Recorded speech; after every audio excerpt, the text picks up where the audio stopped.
News Kannada ವಾಹಿನಿಗೆ ಸ್ವಾಗತ. ರಾಜ್ಯದಲ್ಲಿ ಸೆಸ್ ಹೆಚ್ಚಳ ಮಾಡುತ್ತಾ ಇರುವ ರಾಜ್ಯ ಸರ್ಕಾರದ ವಿರುದ್ಧ ಸಿಟಿ ರವಿ ಕಿಡಿಕಾರಿದ್ದಾರೆ. ಬೆಳಗಾವಿ ಸುವರ್ಣಸೌಧದಲ್ಲಿ ಈ ಕುರಿತು ಮಾತನಾಡಿದರು. ಅಬಕಾರಿ ತೆರಿಗೆ, ಬಸ್ ದರ, ಪಹಣಿ ದರ ಸೇರಿ ಎಲ್ಲ ಹೆಚ್ಚಳ ಮಾಡಿದ್ದಾರೆ. ಇನ್ನೇನು ಬಾಕಿ ಇದೆ, ಎಲ್ಲೆಲ್ಲಿ ಟ್ಯಾಕ್ಸ್ ಹಾಕ್ಲಿ ಎಂದು ಯೋಚನೆ ಮಾಡ್ತಾ ಇದ್ದಾರೆ. ಬರೀ ತೆರಿಗೆ ಮೇಲೆ ತೆರಿಗೆ ಹಾಕ್ತಾ ಇದ್ದಾರೆ. ಮತ್ತೆ ಸಿದ್ದರಾಮಯ್ಯ ಅವರು ಗ್ರೇಟ್ ಎಕಾನಮಿಸ್ಟ್ ಅಂತಾರೆ.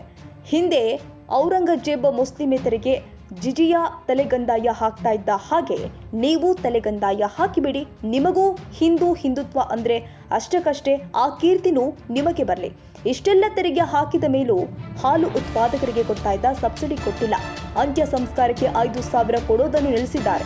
ಯಾಕೆ ಅಂದ್ರೆ ಸರ್ಕಾರದ ಖಜಾನೆ ಖಾಲಿಯಾಗಿದೆ. ಶಾಸಕಾಂಗ ಪಕ್ಷದ ಸಭೆಯಲ್ಲಿ ಶಾಸಕರೇ ಅನುದಾನ ಸಿಗ್ತಾ ಇಲ್ಲ ಅಂತಾರೆ. ಹಿಂದುಳಿದ ವರ್ಗದ ನಿಗಮಕ್ಕೆ ಹಣ ಕೊಡ್ತಾ ಇಲ್ಲ. ಅದಕ್ಕೆ ಬಿಜೆಪಿ ಒಬಿಸಿ ಮೋರ್ಚಾ ಹೋರಾಟ ಮಾಡ್ತಾ ಇದೆ ಅಂತ ರಾಜ್ಯ ಸರ್ಕಾರದ ವಿರುದ್ಧ ಆಕ್ರೋಶ ವ್ಯಕ್ತಪಡಿಸಿದರು. ಈ ಸರ್ಕಾರ ಬಂದ ಮೇಲೆ ಎಕ್ಸೈಸ್ ಡ್ಯೂಟಿ ಜಾಸ್ತಿ ಮಾಡಿದ್ರು, ಕರೆಂಟ್ ಬಿಲ್ಲು ಜಾಸ್ತಿ ಮಾಡಿದ್ರು, ಬಸ್ ದರ ಏರಿಕೆ ಮಾಡಿದ್ರು, RTC ಅಂದರೆ ಪಹಣಿ ಅದರ ದರವನ್ನು ಕೂಡ ಹೆಚ್ಚಳ ಮಾಡಿದ್ರು. ಇನ್ನೇನು ಉಳಿದಿದೆ ಇವ್ರ ಹತ್ರ? ಈಗ ಇದ್ರ ಮೇಲೆ ಒಂದು ತೆರಿಗೆ ಮೇಲೆ ತೆರಿಗೆ, ಎಲ್ಲೆಲ್ಲಿ ಟ್ಯಾಕ್ಸ್ ಹಾಕೋಕ್ಕಾಗತ್ತೆ ಅಂತ ಯೋಚನೆ ಮಾಡ್ತಾ ಇದ್ದಾರೆ. ಅದಕ್ಕೆ ಸಿದ್ದರಾಮಯ್ಯನವರೇ, ನೀವು ಗ್ರೇಟ್ ಎಕನಾಮಿಕ್ಸ್ಟು, ನಿಮಗೆ ಇನ್ನೊಂದು ಮಾತ್ರ ಬಾಕಿ ಇದೆ. ನಾನು ಸಲಹೆ ಕೊಡ್ಲಿಕ್ಕೆ ಬಯಸ್ತೇನೆ. ಔರಂಗಜೇಬು ಬಾದ್ಶಾ ಇದ್ದಾಗ ನಾನ್ ಮುಸ್ಲಿಮ್ಸ್ ಮೇಲೆ ಜಜಿಯಾ ಅಂತ ಒಂದು ತೆರಿಗೆ ಹಾಕಿದ್ನಂತೆ, ಹಿಂದೂಗಳ ಮೇಲೆ. ಅದೊಂದು ತಲೆಗಂದಾಯ ಹಾಕ್ಬಿಟ್ರೆ ನಿಮ್ಗೆ ಹೆಂಗೂ ಹಿಂದುತ್ವ ಅಂದರೆ ಅಷ್ಟಕ್ಕಷ್ಟೇ. ಅದೊಂದು ತೆರಿಗೆ ಹಾಕಿಬಿಟ್ರೆ ಎಲ್ಲದರ ಮೇಲೂ ತೆರಿಗೆ ಹಾಕಿದಂಥ ಒಂದು ಕೀರ್ತಿ ಅಂತಿರೋ ಅಪಕೀರ್ತಿ ಅಂತಿರೋ, ನಿಮ್ಮನ್ನು ಹೊಗಳಭಟ್ರೆಲ್ಲ ಕೀರ್ತಿ ಅಂತಾರೆ. ಜನ ನಿಮ್ಮನ್ನು ಅದನ್ನು ಅಪಕೀರ್ತಿ ಅಂತಾರೆ. ಅಪಕೀರ್ತಿ ನಿಮಗೆ ಪ್ರಾಪ್ತಿಯಾಗುತ್ತೆ, ಇನ್ಯಾವುದೂ ಉಳಿಸಿಲ್ಲ ನೀವು. ಇಷ್ಟೆಲ್ಲ ತೆರಿಗೆ ಹೆಚ್ಚಳ ಮಾಡಿದ ಮೇಲೂ ಕೂಡ ಹಾಲು ಉತ್ಪಾದಕರಿಗೆ 8 ತಿಂಗಳಿಂದ ಅವ್ರಿಗೆ ಕೊಡಬೇಕಾದ ಸಬ್ಸಿಡಿನೇ ಕೊಟ್ಟಿಲ್ಲ. 5 ರೂಪಾಯಿ ಸಬ್ಸಿಡಿ ಕೊಡಬೇಕಿತ್ತಲ್ಲ, ಕೊಟ್ಟಿದ್ದಾರೆ ಕೇಳಿ. ಯಾಕೆ ಅಂದರೆ ಖಜಾನೆ ಖಾಲಿ, ಡೆವಲಪ್ಮೆಂಟಿಗೆ ದುಡ್ಡಿಲ್ಲ.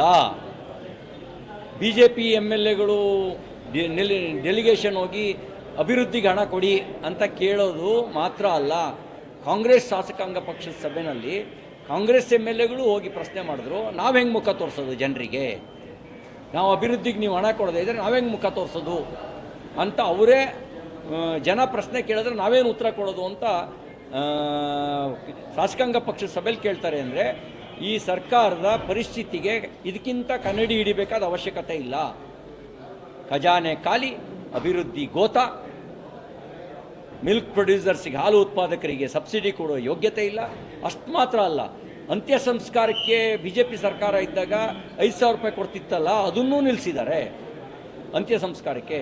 ಇವತ್ತು ಹಿಂದುಳಿದ ವರ್ಗದ ಸಮುದಾಯ, ಅವು ಹಿಂದುಳಿದ ವರ್ಗದ ವಿವಿಧ ನಿಗಮಗಳಿಗೆ ಇವರೇನು ಸ್ಕೀಮ್ಗಳು ಕೊಡ್ತಾ ಇದ್ರಲ್ಲ, ಗಂಗಾ ಕಲ್ಯಾಣ ಇರ್ಬೋದು, ಸ್ವಯಂ ಉದ್ಯೋಗ ಇರ್ಬೋದು, ವಾಹನ ಖರೀದಿ ಇರ್ಬೋದು, ಅದಕ್ಕೆ ಹಣ ಬಿಡುಗಡೆ ಮಾಡಿಲ್ಲ ಅಂತ ಇವತ್ತು ರಾಜ್ಯದ ಉದ್ದಗಲಕ್ಕೂ ಭಾರತೀಯ Janata party OBC Morcha strike ಮಾಡ್ತಾ ಇದೆ.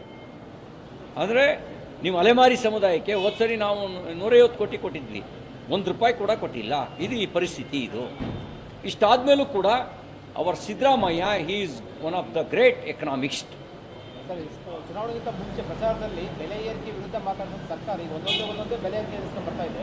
ದ್ವಂದ್ವ ನೀತಿ ಮತ್ತೊಂದು ಕಡೆ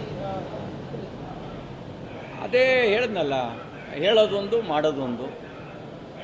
ಹೇಳೋದು ವೇದ, ಹಾಕೋದು ಗಾಳ.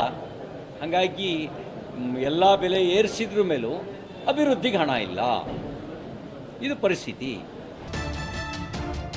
ತಾಜಾ ಸುದ್ದಿಗಾಗಿ MTV ನ್ಯೂಸ್ 24x7ಗೆ ಸಬ್ಸ್ಕ್ರೈಬ್ ಮಾಡಿ ಮತ್ತು ಬೆಲ್ ಐಕಾನ್ ಅನ್ನು ಒತ್ತಿ. ತಪ್ಪದೇ ಲಿಂಕ್ ಶೇರ್ ಮಾಡಿ.